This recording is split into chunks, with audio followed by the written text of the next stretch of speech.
हमने अपनी पिछली कक्षा में बिहारी के कुछ दोहों को व्याख्या के माध्यम से समझने का प्रयास किया है। हम उसी कड़ी को आगे बढ़ाते हुए यहाँ अन्य दोहों को व्याख्या की दृष्टि से समझेंगे। हमने बिहारी का वर्णन करते समय इस बात पर चर्चा की थी कि बिहारी ने श्रृंगार के अतिरिक्त नीति के दोहे भी लिखे हैं, भक्ति के दोहे भी लिखे हैं। उसी बात को वाणी देने वाले उनके कुछ दोहे हम देखते हैं। जगतु जनायो जिहि सकलु सो हरि जान्यो नाही, जो आँखिन सब देखिए आँख न देखी जाही। इस संसार का निर्माण उस परमात्मा ने किया है, परंतु कोई भी उस परमात्मा को नहीं जान पाता है।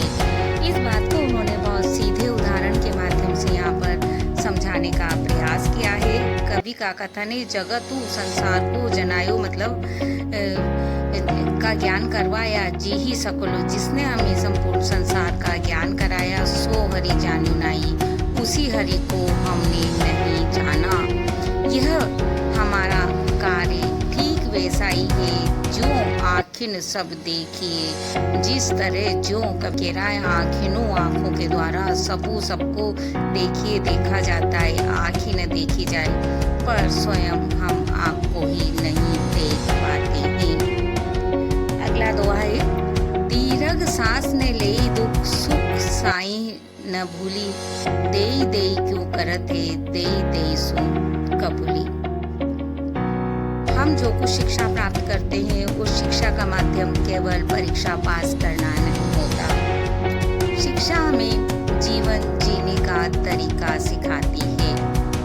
जीवन कैसे जीना चाहिए, इस नीति के तथ्य को यहाँ पर कवि अभिव्यक्ति देते हुए कह रहे हैं। दीर्घ सांस ने ले ही दुख, हम क्या करते हैं, जरा सा दुख आया और लंबी लंबी सांसें लेने लगते हैं। वो कहते हैं भगवान ने हमको ऐसा दिया है, और जब सुख आता है तो भगवान को भूल जाते हैं। इसी बात को अभिव्यक्ति देते हुए कवि कह रहे हैं, दीर्घ सांस न ले ही दुख, दीर्घ लंबे सांस न ले ही मत ले दुख। जब दुख आता है तो लंबे लंबे सांस हमें नहीं लेना चाहिए। सुख साई न भूली, और सुख में साई अर्थात उस ईश्वर को नहीं भूलना चाहिए। हमें सुख और दुख दोनों को समान दृष्टि से देखना चाहिए, ऐसा कवि यहाँ कहना चाहते हैं। दई दई क्यों करत है, इसलिए कवि कह रहे हैं, दिया है ये दिया है हमको, ऐसा दिया है हमको, ऐसा दिया है, ऐसा क्यों करते हो। दई दई सु कबूली, जो कुछ भगवान ने आपके हिस्से में आपको दिया है उसे कबूल करो। कहने का अर्थ है संतोष परम धन है।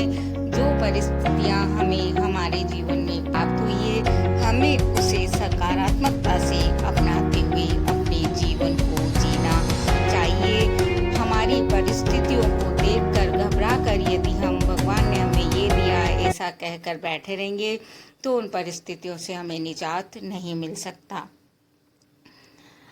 आगे कवि के भक्तिपरक दोहा हम यहाँ पर देखते हैं। बंधु भय का दीन के को तार्यो रघुराई, टूठे टूठे फिरत हो झूठे विरत कहाई। सखा भाव की भक्ति, सखा क्या होता है, मित्र होता है। तो जब मित्र भाव से कोई बात की जाती है तो वो तू तड़ाके से होती है, बराबरी से होती है। इसी तरह से भगवान को अपना मित्र मानते हैं बिहारी, और जब हम मित्र से कोई काम कराना चाहते हैं तो उसको चढ़ा देते हैं थोड़ा सा, और उसी तरह की कुछ बात यहाँ पर बिहारी भगवान के प्रति कर रहे हैं, और बड़े चतुराई से अपने उद्धार के लिए भगवान से प्रार्थना कर रहे हैं। बंधु भय का दीन के, वो कहते बंधु भय अर्थात मित्र बने का दीन के।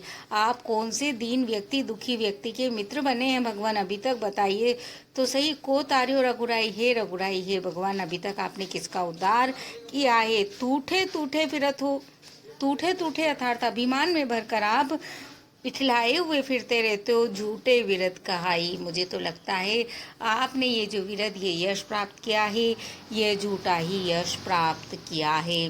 कहने का अर्थ है इस तरह से जब कहा जाएगा तब भगवान कहेंगे कि किसका उद्धार नहीं किया, बताओ कौन दीन, ये दीन है वो दीन है। जब वो नाम गिनाएंगे तो कब बिहारी कहेंगे कि ये लोग तो उतने दीन है ही नहीं जितना दीन मैं हूँ, मेरा उद्धार करके बताओ।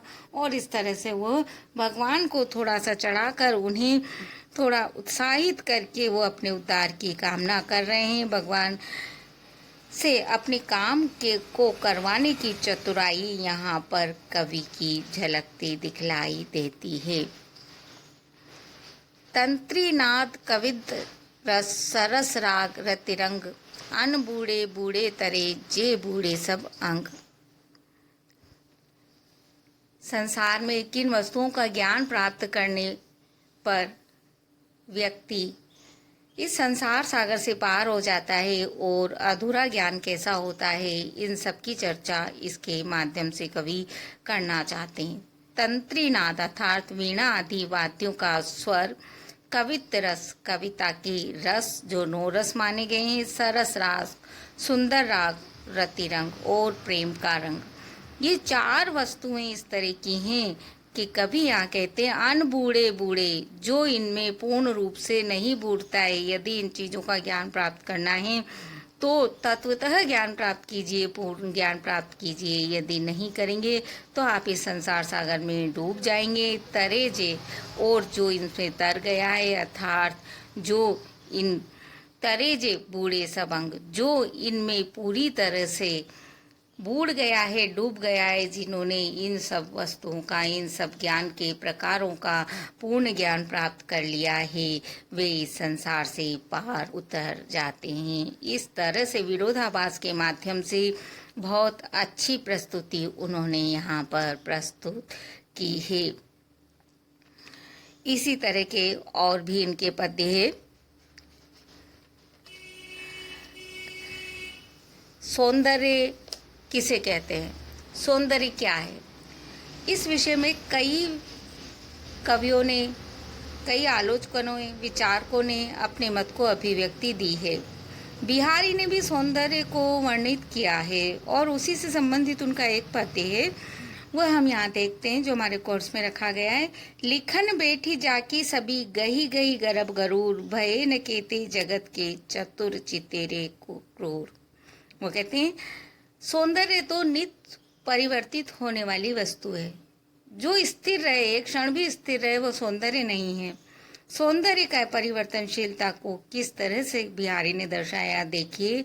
लिखन बैठे जाकी सब ही, वो कहते हैं कि सब कलाकारों को बुलाया गया और उनसे कहा गया कि किसी सुंदर नायिका का चित्र बनाना है, उसके सौंदर्य की अभिव्यक्ति उसमें पूर्ण रूप से होना चाहिए। तो सभी जितने भी कलाकार आए थे, गही गही गरब गरूर, वह बहुत ज़्यादा गर्व में भर कर के हम बहुत ज़्यादा अच्छा चित्र बनाने वाले हैं, इस तरह की भावना में भरकर उसकी छवि को, उसके सौंदर्य को चित्रित करने के लिए, लिखने के लिए बैठते हैं। भये न केते जगत के, पर उस नायिका का सौंदर्य इतना सुंदर है, इतना परिवर्तनशील है, पल पल परिवर्तित होता है कि जैसे ही वो निगाह उस पर डालकर चित्र बनाते हैं और पुनः देखते हैं तो वो फिर परिवर्तित हो जाती है। इसलिए कवि का कथन है, भय न केते जगत के, इस संसार का ऐसा कोई वीर चतुर चितेरे, चतुर चित्रकार नहीं हुआ जो उसके रूप का वर्णन करके घर में भर सके। इस तरह से नायिका के सौंदर्य के माध्यम से उन्होंने सौंदर्य को परिभाषित करने का सुंदर प्रयास किया है।